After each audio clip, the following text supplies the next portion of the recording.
And that was the end of that song, taking me only ever so slightly by surprise. You're listening to Sheffield Live, 93.2 FM, and this is Communities Live with me, Andrew Tildersley. And joining me in the studio is Mr. Stan Skinney. Hello, good afternoon. Yeah, you're picking up admirably well. You don't need to be close to the mic, it's fine. You've got a good projection voice. I've been working on it. Yeah, so that could be something else we discuss. So you're here to talk about, sort of broadly, you've got the Sheffield Songwriters tomorrow night at Dina Bar. We do indeed, yes. Which is a night you started some time ago. Yes, well, it's nearly it's a year anniversary from March. Wow. So, yeah, it's exciting. It's a night dedicated to people who write their own songs. So we usually have about sort of 10 performers, and they have 2 songs each, all of their own composition. And it's a sort of a lovely, sort of gentle evening of music in a very cosy setting of Dina. Mm-hmm. So it's sort of like an open mic night, but without the kind of covers of Wonderwall or... Yeah, that's right. I mean, I set the night up because I started writing my own songs, and I was going to sort of different open mics, and I was getting a bit frustrated and annoyed that I'd spent a certain amount of time writing a song, and then that would be very quickly overshadowed by someone who just sort of learned how to play Fast Car by Tracy Chapman and then butchered the song.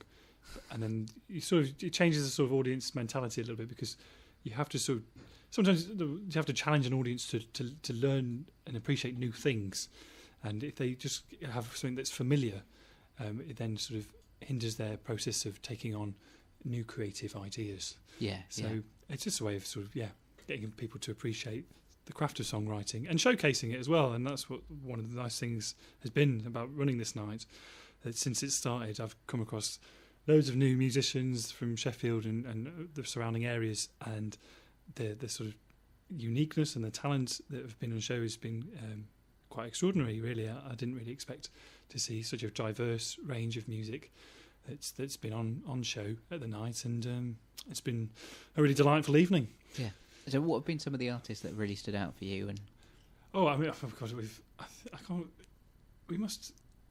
there must have been close to sort of 50 or 60 people that have performed there now, surely, maybe.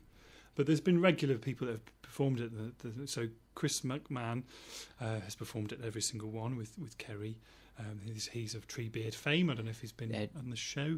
He's also he's almost certainly been in the studio. Yes, like Treebeard have been around forever. Yes, everywhere. I mean, he's an extraordinary, not only extraordinary musician, but also an extraordinary person that sort of being in, I think he's in 6 or 7 bands from his bio, so it's like, wow. So he's a very busy man, but yeah, he's been supportive of the night since it began, so that's been really lovely. And then there's just been some great great artists that have come along. You know, the sort of out of the blue, there was one guy who sort of learned how to play the guitar in a week, and then it was his first time doing a gig. He's called Oscar, and he just blew everyone away with this just incredible song on a 3-string guitar. So there's been sort of wonderful moments like that. And then there's this sort of, oddly, the evening always sort of takes a sort of a surreal twist at the end. So last month's show, there was a woman who did songs about Donald Trump to the soundtrack of Nelly the Elephant. Trump, Trump, Trump.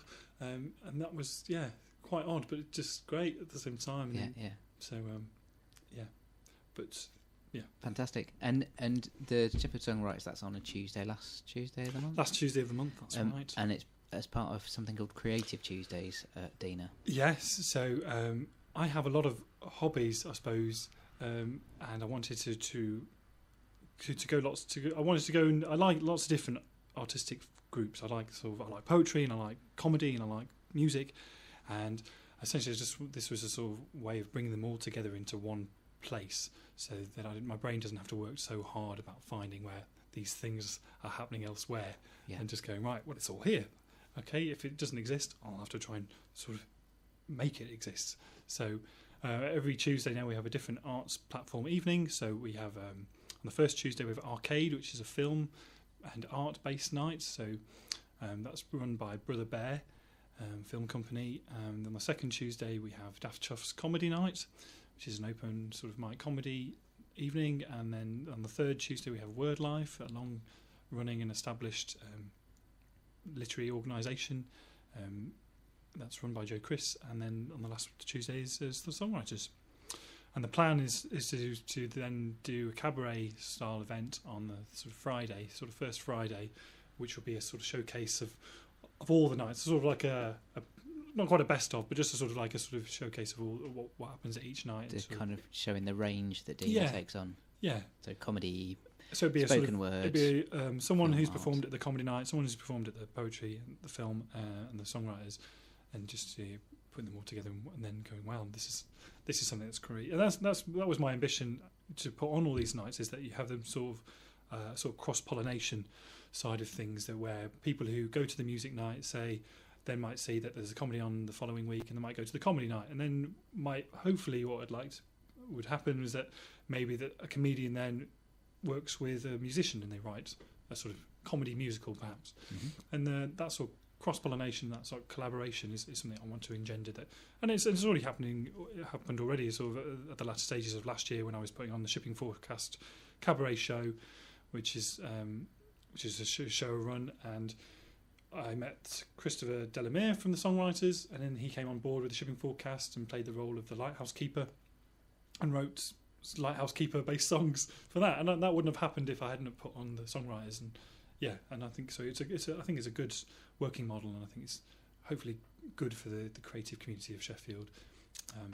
And really, at any night, you need somebody to play lighthouse keeper based songs, don't you? Well, You're always that's thinking, "Oh God, who's going to write those lighthouse keeper based songs for this night?" The Lighthouse family are no longer. I mean, exactly. That's we're still feeling. feeling Kwame, loss. well, yeah, he's not dead, but what else happened to his career? He's been lifted. He's been lifted. But Dina, that really does seem to reflect the kind of place that Dina's become. It does seem to have attracted a lot of diverse range of creatives. Yeah, it's a creative hub, and that's what it was. It's modus of operandi.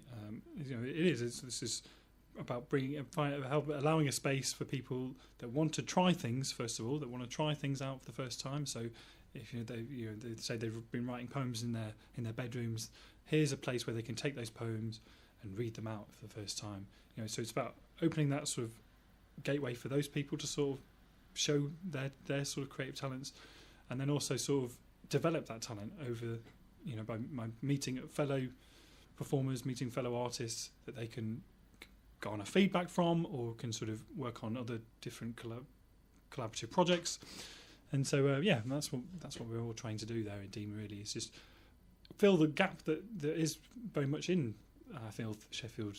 I feel that we're running a festival later in the year called Unshut Festival at Dina, and that's very much a project based on feeling a little bit like the established sort of creative outlets are very much closed doors for a lot of people, and that they sort of you have to meet a certain requirement, or you have to sort of tick some certain box, and there's sort of a barrier between stopping people that are starting out to getting up to that next level. So the Unshut Festival is a collaboration between dancers and myself and other creative artists in Sheffield to sort of open that door and unlock that opportunity for people to write and create new work and have a platform to do that.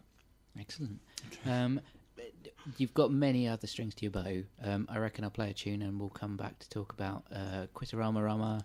Yeah, more detail about the Shipping Forecaster, and you're a performer too, and we've barely touched on that, and so we'll hear more on that after. Do you remember the first time by Pulp? Oh, what a great song!